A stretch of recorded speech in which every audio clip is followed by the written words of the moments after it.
అందరికీ నమస్తే. RTC bus free, మహిళలకు ఫ్రీ బస్సు మంచిగా ఎక్కుతున్నారు, దిగుతున్నారు, కొట్టుకుంటున్నారు. అప్పుడప్పుడు మధ్య మధ్యలో సీట్లు దొరకలేదని సీటు దొరికిన వాళ్ళ మీద సీటు దొరికిన వాళ్ళు, సీటు దొరికిన వాళ్ళ మీద సీటు దొరికిన వాళ్ళు, కాగా మొత్తం రణరంగమే అయిపోయింది మొత్తం. ఇప్పుడు అసలు దానికి బాధ్యులు ఎవరో మాట్లాడదాం. అంతకన్నా ముందు ఆర్టీసీ తీవ్రమైన నష్టాలకు పోతుంది. ఆర్టీసీ ఎవ్రీ డే 5 కోట్లు నష్టం ఆర్టీసీకి ఫ్రీ బస్ వల్ల. వీళ్ళు ఇచ్చే పైసలు దేనికి సరిపోవు, వీళ్ళు ఇయ్యరు పైసలు మళ్ళీ, కానీ 5 కోట్ల నష్టం. నా దగ్గర ఉన్న డేటా ప్రకారం రోజుకు 5 కోట్ల నష్టం. ఒక 10,000 కోట్లు ఇస్తే తప్ప ఇప్పటికిప్పుడు ఆర్టీసీ ఊపిరి పీల్చుకునే అవకాశం లేదు. అంటే 4,035 కోట్లు మాత్రమే బడ్జెట్లో పెట్టినారు. 4,035 కోట్లు మాత్రమే బడ్జెట్ పెట్టినారు. 10,000 కోట్లు అవసరం ఇప్పటికిప్పుడు జస్ట్ ఊపిరి సల్పనికి. ఇక నెలకు 455 కోట్లు అవుతుంది ఫ్రీ బస్సుకు. ఏమంటారంటే వీళ్ళు ఫ్రీ బస్సు వల్ల అది ఏంది, స్కీమ్ ఏంది, దీని పర్పస్ ఏంది, దీని వ్యవహారం ఏంది, దీనివల్ల లాభం ఏంది అంటే గవర్నమెంట్ 2-3 పాయింట్లు చెప్తుంది. ఒకటి, ఇప్పటికే 100 కోట్ల మహిళలు తిరిగినారు అంటారు. మన దగ్గర ఉన్నది 1.5 కోటి మహిళలు. వాళ్ళే అన్ని ట్రిప్పులు లెక్కేసి చెప్తారు. ఇన్ని 100 కోట్లు 150 కోట్లు వాళ్ళు బుద్ధి ఉన్నాడు చెప్తారు. దానికి లెక్కలేదు, పత్రం లేదు చెప్తారు. వాళ్ళంతా ఇండస్ట్రియలిస్టులు అయ్యిందని చెప్తారు. అట్లా తిరగడం వల్ల. ఇక అట్లా తిరగడం వల్ల ఆర్టీసీ 100% ఆక్యుపెన్సీకి వచ్చిందని చెప్తారు. ఆక్యుపెన్సీ అంటే మొత్తం ఇంతకుముందు 50%, 60% ఉండేది, ఇప్పుడు 100% ఆక్యుపెన్సీకి వచ్చిందని. ఆర్టీసీ జనాలు ఫుల్ ఎక్కుతున్నారని చెప్తారు. ఎట్లున్నదంటే ఎవరో షాప్ అయినా ఫ్రీ బట్టలు అని అనుకో, బట్టలు ఫ్రీ అంటే ఏమవుతుంది, జనమంతా ఇక్కడ పోయి అక్కడ పోయి పోతూనే ఉంటారు కదా.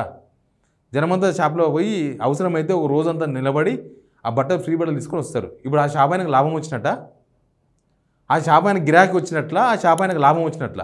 ఆర్టీసీ పరిస్థితి గట్లే ఉంది.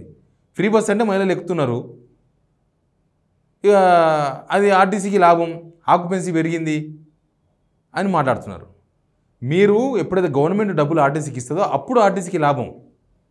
ఆ నెలకు ఇచ్చే 455 కోట్లు మీరు ఆర్టీసీకి ఇస్తే ఆర్టీసీకి కొద్దిగా చేదోడు వాదోడు నిలుస్తుంది కాబట్టి అప్పుడు ఆర్టీసీకి లాభం, అప్పుడు ఆర్టీసీ కష్టాల నుంచి బయటపడుతుంది.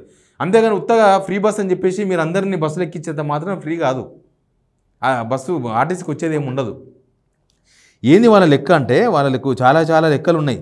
ఇప్పటికే ఆర్టీసీ ఉద్యోగులకు సంబంధించిన పీఎఫ్లు అవన్నీ కూడా వాడేసింది యాజమాన్యం రకరకాల ఖర్చులకు. ఇప్పుడు బస్సులన్నీ కూడా డొక్కి బస్సులు అయిపోయినాయి, తెలుసు కదా. ఈ ఇటుకేలు హైదరాబాద్ తిరిగేది కొద్దిగా మంచిగా అనిపిస్తున్నావు, కానీ జిల్లాలకు పోతే అన్ని డొక్కి బస్సులు తయారైనాయి. కమ్సే కమ్ 1,500 కొత్త బస్సులు కొనాలంట. కొత్త బస్సులు కొనాలంటే ఒక్కో బస్సుకు 40 లక్షల చొప్పున 600 కోట్లు కావాలంట వాళ్ళకి. 600 కోట్లు ప్లస్ ఎలక్ట్రిక్ బస్సులు తీసుకుంటున్నారు కదా కొత్తగా ఆడ వాటికి డిపోలు, ఛార్జింగు అవి ఇవి అయిపోయినాయి 500 కోట్లు కావాలంట. తర్వాత బస్టాండ్ అభివృద్ధికి 40 కోట్లు కావాలంట. ఇక ఈ రోజుకు 5 కోట్ల నష్టం అంటే నెలకు ఎంత నష్టం? 150 కోట్లు నష్టం ఆర్టీసీకి. నెలకు 150 కోట్లు అంటే 150 కోట్లు ఇంటూ సంవత్సరం 10 నెలలు వేసుకుంటే కూడా 150 ఇంటూ 10 1,500 కోట్లు. 10 నెలలకే 1,500 కోట్లు నష్టం. ఇప్పుడు 10 నెలలు కాదు, 6 నెలలు ఎక్స్ట్రా అయిపోయింది. ఇంకా అదొక 90 కోట్లు, మొత్తం 250 కోట్లు నష్టం ఆర్టీసీకి. ఇప్పుడు 250 crores నష్టం. వీళ్ళు పైసలు ఇస్తే 250 కోట్లు నష్టం, పైసలు ఇవ్వకపోతే 250 కోట్లు ప్లస్ నాకు తెలిసి ఒక 10 నెలలు బాకీ ఉంది అంటున్నారు. అది ఇది అంతా కలిసి ఒక 5,000 కోట్ల నష్టం, 5-6 వేల కోట్ల నష్టం. సరే, మహిళలకు ఫ్రీ బస్సు ఇవ్వద్దా అంటే ఇవ్వాలి. ఎట్లా ఇవ్వాలి? బస్సుల సంఖ్య పెంచాలి. బస్సులు లేక జనాలు కొట్టుకుంటున్నారు. ఎందుకు కొట్టుకుంటారు బస్సులు? ఇప్పుడు ఒక షాప్లో ఎవరో 2 కస్టమర్లు పోయి కొట్టుకున్నారనుకో, దానికి బాధ్యులు ఎవరు? ఆ షాప్ ఆయన బాధ్యుడు. ఇప్పుడు అక్కడ సంధ్య థియేటర్ కాడ తొక్కిసలాట జరిగి ఒక మహిళ చనిపోయింది. దానికి బాధ్యులు సినిమా థియేటర్లు, సినిమా హీరో అన్నప్పుడు ఈ ఆర్టీసీలో కొట్టుకోవడానికి కారణమైన గవర్నమెంట్ బాధ్యత వహించాలి. ఆ స్కీమ్ ఎవరైతే పెట్టినారో వాళ్ళు బాధ్యత వహించాలి. ట్రాన్స్పోర్ట్ మినిస్టర్ పొన్నం ప్రభాకర్ గారు బాధ్యత వహించాలి. కొట్టుకునే దానిలో వాళ్ళే బాధ్యత వహించాలి ఈ లెక్కన. ఇక ఆర్టీసీ విషయానికి వస్తే కార్మికులు CCS, PF డబ్బులు మొత్తం ఆర్టీసీ యాజమాన్యం వాడేసుకున్నదంట. ఇవన్నీ సర్దుబాటు చేయనికినే కనీసం 1 టైం సెటిల్మెంట్ కింద ఆర్టీసీకి 10,000 కోట్లు ఇవ్వాలంటే ప్రభుత్వం మాత్రం 4,300 కోట్లు ఇచ్చిందంట. అది ఎప్పుడు ఇస్తారో తెలియదు, ఎట్లు ఇస్తారో తెలియదు, ఏమేదో తెలియదు.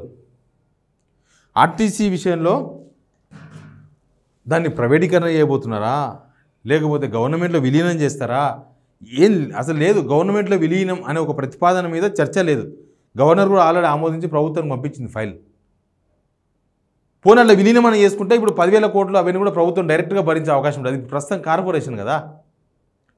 మీరు ఉద్యోగుల సంఖ్యను తగ్గించడం వల్ల ఏమవుతుంది? సర్వీస్ తగ్గుతుంది, అంతే.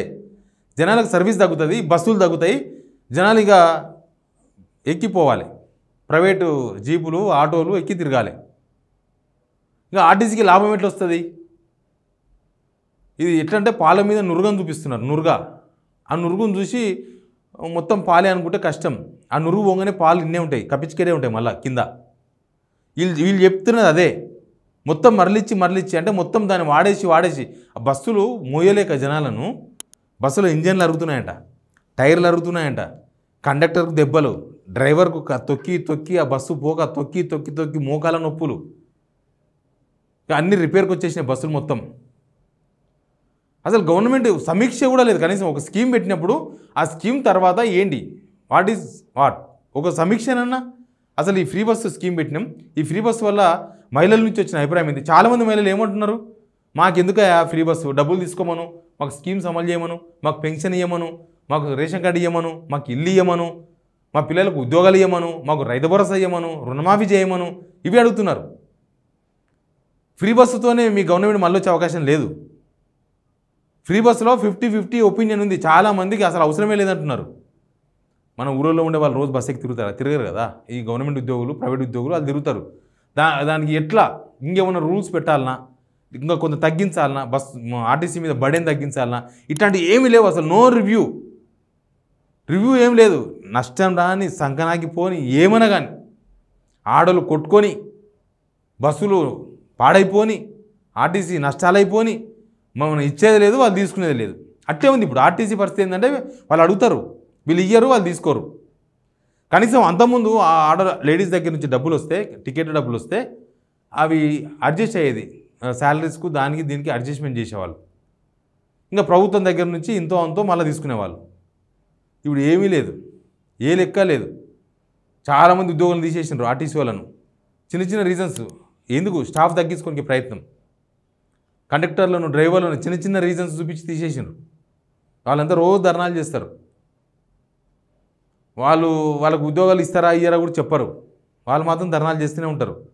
మీరు ఒక సంస్థ పెరగాలంటే ఎంప్లాయ్మెంట్స్ పెరగాలి, కానీ ఎంప్లాయ్మెంట్కి వస్తే సర్వీస్ తగ్గుతుంది, సర్వీస్ నాశనం అవుతుంది, అది పోతుంది, ఆ సంస్థ నాశనం అవుతుంది, అదే అవుతుంది. వాళ్ళు సమ్మె కూడా పిలిపించారు ఈ మధ్యకాలంలో. ఈ ఎమ్మెల్సీ ఎలక్షన్ పుణ్యాన మీకు నెక్స్ట్ మంత్కు చర్చలు చెప్తామని చెప్పేసి దాన్ని పోస్ట్పోన్ చేశారు. నెక్స్ట్ మంత్ అంటే ఈ మంత్, మరి ఏమైందో తెలియదు. కానీ ఆర్టీసీ మాత్రం ఈ ఫ్రీ బస్ వల్ల తీవ్రమైన నష్టాలు. దీని మీద ఇది ఒక రివ్యూ చేసి వాళ్ళు ఫ్రీ బస్సులో ఏమన్నా ఇంకా కొద్దిగా ఆర్టీసీ మీద ప్రెషర్ తగ్గించే ప్రయత్నం చేయడమా, లేకపోతే ఆర్టీసీ నెలకు టెన్షన్గా డబ్బులు ఇవ్వడమా, లేకపోతే వాళ్ళు అడిగిన 10,000 కోట్ల రూపాయలు ఇచ్చేసి చేయడమా, లేకపోతే మొత్తం విలీనం చేసుకొని ప్రభుత్వమే కొత్త బస్సులు కొనడమా, లేకపోతే ప్రభుత్వమే ఎలక్ట్రిక్ బస్సులు పెట్టడమా, అట్లాంటివి ఏమైనా మార్పులు చేస్తే అది విధానపరమైన మార్పు అంటారు. దాన్ని ఏదో ఒకటి తీసుకుపోయి ఒక అగ్ని ప్రమాదం జరిగితే తీసుకుపోయి గొంగడ వేసేసి మేము గొంగడేసి మూసేసినామంటే ఆగుతుందా? ఆ గొంగడు కూడా మంటలు అంటకపోతుంది. ప్రస్తుతం అట్లే ఉన్నది. ఎనీవే ఆర్టీసీ మాత్రం తీవ్రమైన నష్టాలు ఉందంట. ఆర్టీసీ సర్వీసు జనాలకు అందాలి. సర్వీస్ లేని ఫ్రీ బస్ ఎందుకు, బస్సులు లేని ఫ్రీ బస్ ఎందుకు? అసలు చాలా ఊర్లకు బస్సులే లేవండి. ఇప్పుడు బస్సులు మొత్తం కట్ అయిపోయినాయి. ఉదయం అంతకుముందు కనీసం 4-5 బస్సులు వచ్చేది ఊరికి, ఇప్పుడు 2 బస్సులు వస్తున్నాయని చెప్తున్నారు. ఈ పండుగ సీజన్లో మీరు 50% డబ్బులు ఎక్కువేసి తీసుకుంటున్నారు, అదొక ప్రాబ్లం ఉంది. మీరు ఇవన్నీ సెటిలైట్ చేస్తే ఆ 50% అవసరం లేదు. జనాల దగ్గర నుంచి వసూలు చేస్తున్నారు, కానీ ఆ పైసలు గవర్నమెంట్కి వెళ్ళి ఆ డబ్బులు 50% ఎక్కువ వసూలు చేస్తే జనాలకు బొక్కనే కదా. జనాలకు ఏమొచ్చింది? ఒకటేసారి మీరు 4 రోజుల ఛార్జీలు, 10 రోజుల ఛార్జీలు, 4 రోజుల ఛార్జీలు వసూలు చేస్తారు.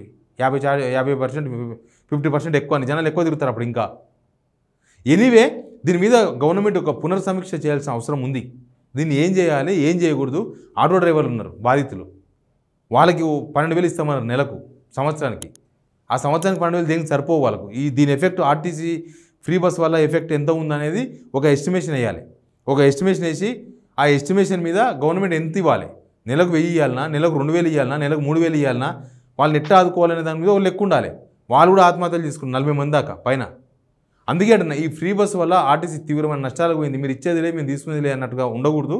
బట్ దీని మీద పునఃసమీక్ష చేయాల్సిన అవసరం అయితే ఉంది. Please subscribe signal TV.